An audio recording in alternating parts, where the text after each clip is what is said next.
ನಮಸ್ತೆ ಎಲ್ಲರಿಗೂ. ಇವತ್ತೊಂದು ಡಿಫ್ರೆಂಟಾಗಿ ಉಳ್ಳಾಗಡ್ಡಿ ಮತ್ತು ಮೆಣಸಿನ್ಕಾಯಿ ಎರಡು ಸೇರಿಸಿ ಫ್ರೈ ಮಾಡಕತ್ತೀನಿ ರೀ.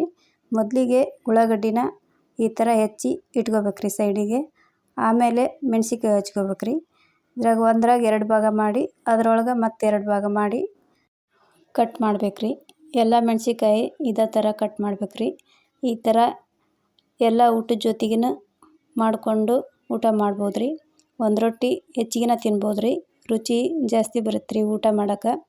ಅನ್ನ ಸಾರಿನ ಜೊತೆಗೆ ತಿನ್ಬೋದ್ರಿ, ಇಲ್ಲ ಚಪಾತಿ ಪಲ್ಯ ಜೊತೆಗೂ ತಿನ್ಬೋದ್ರಿ. ಇವಾಗ ಗ್ಯಾಸ್ ಆನ್ ಮಾಡ್ಕೊಂಡು ಒಂದು ಹಂಚು ಇಟ್ಕೊಂಡೇನಿ ರೀ. ಸ್ವಲ್ಪ ಬಿಸಿ ಆದಮೇಲೆ ಮೆಣಸಿನ್ಕಾಯಿ ಹಾಕ್ಕೋಬೇಕ್ರಿ. ಮೆಣಸಿನ್ಕಾಯಿ ಹಾಕ್ಕೊಂಡು ಹುರಿಬೇಕ್ರಿ. ಅವನ್ನ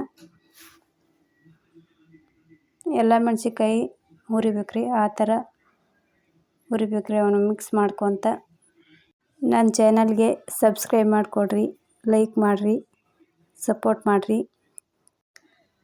ಈ ಥರ ಒಂದು ಬಟ್ಟೆ ತೊಗೋಬೇಕ್ರಿ, ಕಾಟನ್ ಬಟ್ಟೆ ತೊಗೊಂಡು ಈ ಥರ ಮಾಡ್ಬೇಕ್ರಿ. ಅಂದ್ರೆ ಎಲ್ಲ ಕಡೆಗೆ ಸೌನ್ಯಾಗ ಹುರಿತೇವ್ರಿ.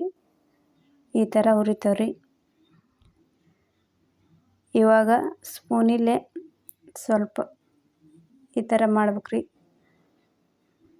ಮಾಡಿ ಉಳ್ಳಾಗಡ್ಡಿ ಹಾಕ್ಕೋಬೇಕ್ರಿ. ಹೆಚ್ಚಿಟ್ಕೊಂಡಿದ್ವಲ್ರಿ ಉಳ್ಳಾಗಡ್ಡಿ ಹಾಕ್ಕೊಂಡು ಉಳ್ಳಾಗಡ್ಡಿ ಸ್ವಲ್ಪ ಆ ಕಡೆ ಈ ಕಡೆ ಮಾಡ್ಬೇಕ್ರಿ. ಹಿಂಗೆ ಇದಕ್ಕೇನು ಭಾಳ ಹೊತ್ತೇನು ಟೈಮು ಬೇಕಾಗಂಗಿಲ್ಲ ರೀ. ಒಂದು 2-3 ನಿಮಿಷದಾಗ ಆಗಿ ಹೋಗುತ್ತೆ ರೀ. ಸ್ವಲ್ಪ ಈ ಥರ ಆದಮೇಲೆ ಎಣ್ಣೆ ಹಾಕ್ಕೋಬೇಕ್ರಿ. ಎಣ್ಣೆ ಹಾಕ್ಕೊಂಡು ಎರಡನ್ನೂ ಮಿಕ್ಸ್ ಮಾಡ್ಬೇಕ್ರಿ. ಆಮೇಲೆ ಉಪ್ಪು ಹಾಕ್ಕೋಬೇಕ್ರಿ. ರುಚಿಗೆ ಎಷ್ಟು ಬೇಕು ಅಷ್ಟು ಉಪ್ಪು ಹಾಕ್ಕೊಂಡು ಮಿಕ್ಸ್ ಮಾಡಿದ್ರೆ ಮುಗೀತ್ರಿ. ಇದನ್ನು ಊಟಕ್ಕೆ ಒಂದು 5 ನಿಮಿಷ ಮುಂದಿದ್ದಾಗ ಮಾಡಿಕೊಂಡು ಊಟ ಮಾಡ್ಬೇಕ್ರಿ. ಇಲ್ಲಾಂದ್ರೆ ಉಳ್ಳಾಗಡ್ಡಿ ನೀರು ಬಿಡ್ತಾವ್ರಿ, ಅಷ್ಟೇನು ಚಲೋ ಅನ್ಸಂಗಿಲ್ಲ ರೀ.